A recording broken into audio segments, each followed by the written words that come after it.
Okay so बेटा अभी ये क्वेश्चन जो है हमारे पास 3x² minus 2 root 6x plus 2, इस क्वेश्चन को भी फैक्टराइजेशन मेथड सॉल्व करो। मैंने क्या कहा, रूट वाले क्वेश्चन जितना हो सके उतना सॉल्व करो। ये क्वेश्चन आने के बहुत से चांसेस होते हैं और बच्चे इसमें गड़बड़ करने के भी प्रोबेबिलिटी बढ़ जाती है। तो आपको क्या करना होगा, आपको ऐसे टाइप के क्वेश्चन ज्यादा से ज्यादा सॉल्व करो, ठीक है। ये क्वेश्चन में थोड़ा बहुत मिस्टेक करने का जो चांसेस कहाँ पे होता है वो मैं आपको बताऊंगा। देखिए चले पहले सॉल्व करते।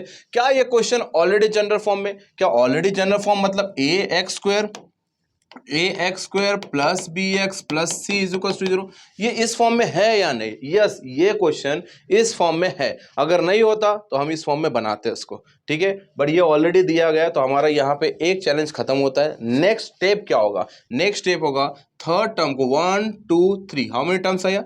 1 2 3, 3 टर्म है हमारे पास। तो थर्ड टर्म को फर्स्ट टर्म के कोएफिशिएंट से क्या करना है? मल्टीप्लाई करना है। तो चलिए मल्टीप्लाई करते हैं। 2 इंटू व्हाट 3, तो क्या हो जाएगा ये हमारा 6। मतलब आपका मल्टीप्लिकेशन क्या मिल रहा है? 6। अब मुझे 6 के दो फैक्टर लेने हैं जिसका मल्टीप्लिकेशन करके 6 आना चाहिए और उसी दो डिजिट का प्लस या तो माइनस कोई भी सम करो वो करके हमें 2√6 आना चाहिए। अब यहाँ पे आप सोच रहे हो कि ऐसा कौन सा पहाड़ा है या ऐसा कौन सा टेबल है जिसका मल्टीप्लाई करके 6 आता है पर उसी का ऐड सब्ट्रैक्ट करके 2√6 कैसे बनता है। सबसे पहले मैं आपको ये बताता हूँ कि 2√6 है क्या, ठीक है। पहले यहाँ देखो, अगर मैं आपको बोलूँ √5 इंटू √5 तो आप क्या बोलेंगे? सर √5 इंटू √5 5 होगा, राइट? क्योंकि √5 इंटू √5 क्या होता है? √25, और √25 की वैल्यू क्या होती है? 5 होती है। इससे पहले क्वेश्चन नंबर जो 6 है हमने सेम ऐसे किया था। अगर मैं आपको सेम बोलूं कि √5 प्लस √5 क्या होता है तो आप बोलेंगे सर √5 प्लस √5, √5 एक √5 एक, मतलब हाउ मेनी √5? 2√5। तो इसका जो आंसर होगा 2√5।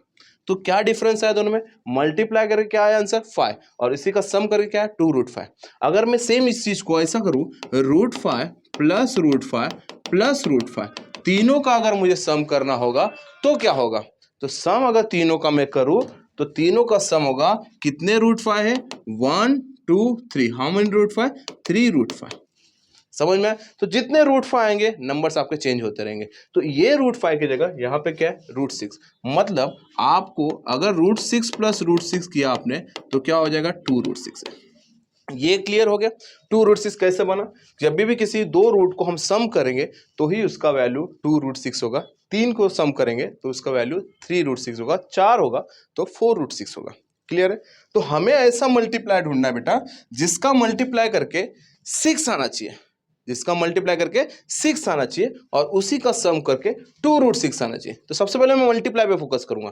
तो अगर ये √6 प्लस √6 2√6 होता है, वैसे ही √6 इंटू √6 क्या होगा बेटा? बताओ आंसर। ये आंसर आएगा 6। तो मतलब मैं दो लोग का मल्टीप्लाई करता हूं √6 इंटू √6 तो आंसर आएगा 6। बट उसी का अगर मैं सम करता हूं √6 प्लस √6 तो आंसर आएगा 2√6। मतलब मेरे दो फैक्टर कौन है? वो √6 प्लस √6। देखिए √6 प्लस √6 क्या हो जाएगा? 2√6, एंड √6 इंटू √6 क्या होता है? 6, जिसका मल्टीप्लाई मुझे लाना है। बट याद रखना बेटा मुझे यहाँ पे 2√6 नहीं चाहिए, मुझे यहाँ पे माइनस 2√6 चाहिए। तो मैं इसको थोड़ा चेंज क्या करूंगा?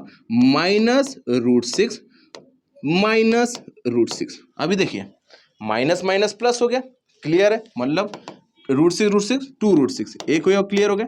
ग्रेटर साइन कौन सी है? माइनस। कोई भी दोनों ग्रेटर है तो दोनों में साइन कौन से लेंगे? माइनस। इसलिए मैं यहां पे यूज करूंगा माइनस √6 इन माइनस √6 माइनस √6। ये क्या हो जाएगा? माइनस 2√6। देखो ध्यान से देखो ना, इसी का अगर मल्टीप्लाई कर लो क्या हो जाएगा? √6 इंटू √6 6, ऐसे ना, माइनस √6 इंटू माइनस √6 6, और माइनस √6 माइनस √6 ये क्या हो जाएगा? माइनस 2√6। तो ये होगा हमारा फैक्टर 3x² माइनस √6 माइनस, यहाँ पे वेरिएबल भी साथ में लिखेंगे इसका बेटा। √6 वेरिएबल क्या चल रहा है हमारा? x, तो माइनस √6x माइनस √6x, और लास्ट का जो कांस्टेंट है वो है 2 इज इक्वल टू 0। क्लियर है? अब हमें क्या करना है? पेयर बनाना है। मैंने इसका पेयर बना लिया है, ठीक है। सेम स्टेप फॉलो करना है आपको बेटा। पेयर बनाने के बाद अब क्या करना है? यहाँ पे नंबर देखिए कौन सा कॉमन है। सबसे पहले अगर मैं यहाँ देखूँ ये जो 3 है और ये √6 है, ये दोनों में किसी एक चीज का रिलेशन जरूर है, किसी एक चीज कॉमन जरूर है, बट वो मिलेगा कैसे? 3 और √6। मैं अगर इसको थोड़ा सा स्प्लिट करूं, कैसे स्प्लिट करता हूं ध्यान से, ठीक है? इस 3 को मैं ऐसा लिखूं √3 इंटू √3। ये क्यों कर रहा हूं? क्योंकि आपको आसानी से कॉमन मिले, ठीक है? इस 3 को मैंने क्या लिखा? √3 इंटू √3, और ये ऑलरेडी क्या है हमारा x², ठीक है? माइनस √6 को क्या लिखूंगा? √3 इंटू √2। ओ यस, √3 इंटू √2 क्या होता है? √6 ही होता है, और ये आपका है ऑलरेडी x।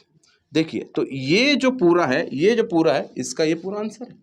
हमने क्या किया? इसको थोड़ा सा स्प्लिट किया इस 3 को। ये रीजन क्या है इसको स्प्लिट करने का? रीजन ये कि इनमें से कॉमन नंबर हमें निकालना है।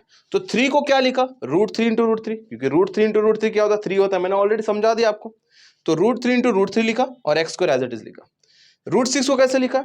√3 इंटू √2, क्योंकि √6 के अंदर √3 इंटू √2 तो छुपा हुआ है, तो इसको कैसे लिखा हमने? √3 इंटू √2। क्यों ये √3 √2 यूज कर रहे हैं? क्योंकि यहां पे हमें कॉमन कौन मिलने वाला है? √3 कॉमन मिलेगा हमें। तो हमने, चलिए एक ये बना दिया, अभी इसको पहले बना लेते हैं, ये भी एक कर लेता है, ठीक है? माइनस का माइनस लेगा। अब देखिए, ये √6 को क्या लिख सकता हूं मैं? यस, मैं वापस सेम लिख सकता हूं, √3 इंटू √2, है ना? √6 किससे बना? √3 इंटू √2, और ये ऑलरेडी इसके पास x है तो x लिख दिया। और प्लस अब ये 2 किससे बना है? ऑब्वियसली सर 2 बना है √2 इंटू √2 से। सारी वैल्यू मैंने रूट में लाया, क्योंकि ये रूट में यहाँ पे कॉमन मिलने के चांसेस बहुत है, तो सभी को रूट में कॉमन कन्वर्ट कर दिया।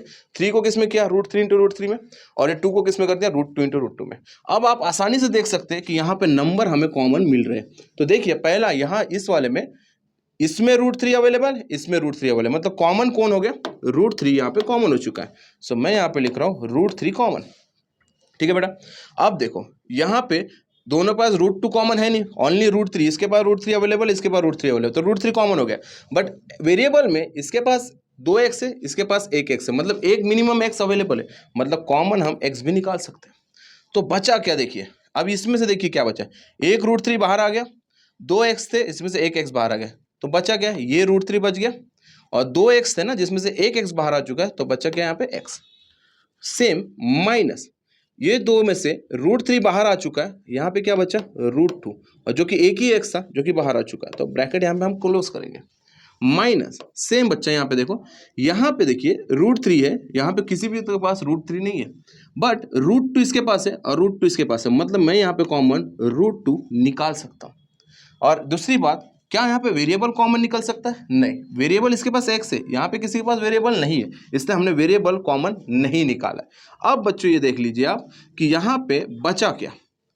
√3 और √2 में से √2 बाहर आ चुका है, अंदर क्या बचा? √3, और ये जो x है वो एज इट इज बचा। प्लस का क्या हो गया बेटा? माइनस। क्यों माइनस हो गया? क्योंकि ब्रैकेट के बाहर साइन क्या है? माइनस। जब भी ब्रैकेट के बाहर साइन माइनस है तो ब्रैकेट के अंदर के साइन क्या हो जाएगी? अपोजिट हो जाएगी, साइन चेंज हो जाएगी, क्योंकि ये जब ये एंटर करेगा माइनस माइनस तो ये प्लस ही बनना है, इसलिए प्लस की साइन क्या हो जाएगी? माइनस। ये कब ऑपरेशन यूज होगा? जब बाहर के साइन आपकी माइनस हो। अगर बाहर के साइन प्लस हो तो अंदर कोई भी आपको असर नहीं पड़ना चाहिए।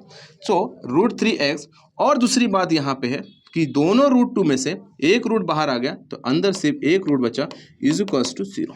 तो देखिए, दोनों ब्रैकेट सेम है, जो हमारा एम था कि दोनों ब्रैकेट है सेम आए तो हमारा आंसर सही जा रहा है, मतलब हमारा प्रोसेस सही जा रहा है। अब उसके बाद क्या करना है? बाहर का जो टर्म है √3x minus √2 is equals to 0।